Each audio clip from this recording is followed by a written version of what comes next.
Greetings family, greetings brothers and sisters. Thank you for always coming back to watch our videos. We are hoping that you are well in always. And if you're in America, if you're in the US, we saw you voting for Trump. You did your best. Okay, from this side of Africa, we were like, we wanted that because we are hoping that some things will change, like being forced into things that we don't want. So what are people saying from this side? So we saw our sister from Cameroon, Natalia, talking about this effect, and that's what we want to talk about today. And watch this video, and then we can talk about this. Du côté de l'Afrique, je pense qu'on a une fenêtre d'opportunité. Donald Trump ne se préoccupe pas de l'Afrique, il l'a dit à plusieurs reprises et d'ailleurs dans toute sa campagne présidentielle, il n'a jamais évoqué l'Afrique, ce que je considère comme étant un plus, parce qu'au moins ça veut dire qu'il va nous laisser tranquille, qu'il n'est pas en train de se focaliser sur nous. Je trouve que c'est bien, et le fait que son arrivée au pouvoir va fragiliser l'Europe est une opportunité pour nous pour aussi avancer dans notre lutte des mensonges. Le colonialisme ne s'est jamais terminé. On fait comme si dans les années 60, il y a eu les indépendances, mais il n'y a pas eu d'indépendance. Il y a juste eu quelqu'un qui a pris son chapeau et qui l'a changé, qui a mis une autre casquette et qui a continué. Moi-même, je pense qu'il y avait une synergie dans le diagnostic, et je crois même qu'il y a une synergie dans les solutions que nous voyons à cela, c'est-à-dire la nécessité de changer le système qui ne nous convient plus, puisque il y a une minorité occidentale qui essaye d'imposer ses desiderata, sa volonté sur le reste du monde. Et ça fait très longtemps qu'elle le fait sur l'Afrique. Ça fait aussi très longtemps qu'elle essaye de le faire sur la Russie. Alors aujourd'hui, ils se sont attaqués aux deux entités en même temps. Si on veut vaincre définitivement cette minorité unipolaire qui cherche à continuer à dominer le monde, il faut que chaque partie prenante soit forte et puisse se soutenir. Our sister Natalie, our Cameroonian living in Sweden, Natalie, who is a very big activist for Africa, especially the Francophone, together with our brother Kemi Seba, said that hopefully Trump will continue to ignore Africa, and I only welcome this decision. When the US starts paying attention to Africa, it means we get big problems. Africa would better off if the US concentrating on making America great again, reconsidering its relationship with Europe, dealt with illegal migration, and paid no attention to Africa. I don't see Trump as a friend of Africa. He has nothing to do here. A lot depends not only on him. The American system of statehood is organized in such a way that the president does not have all the power. It is a complex system. Will this system change the way it looks at Africa? I don't think so. However, Trump, who is a Republican, is less toxic than Democratic one, she also added. According to Natalia, the current situation is a plus for Africa. She said because at least it means that he will leave us alone and that he's not going to focus on us. Moreover, the fact that Trump's coming to power will weaken Europe is also an opportunity for Africa to advance in the struggle for liberation.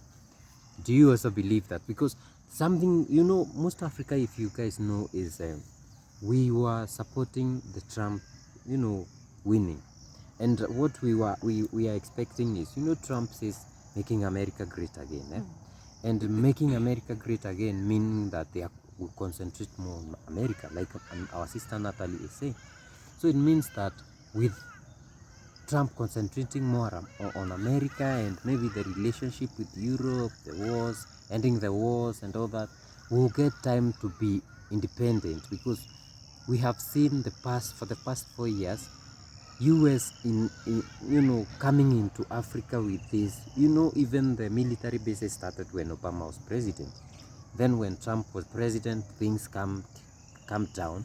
But now with now Biden and Kamar, things started going up again. We even saw Niger chasing them out, them coming to Niger with this big chest. Molipi. Yeah, and Molipi. company.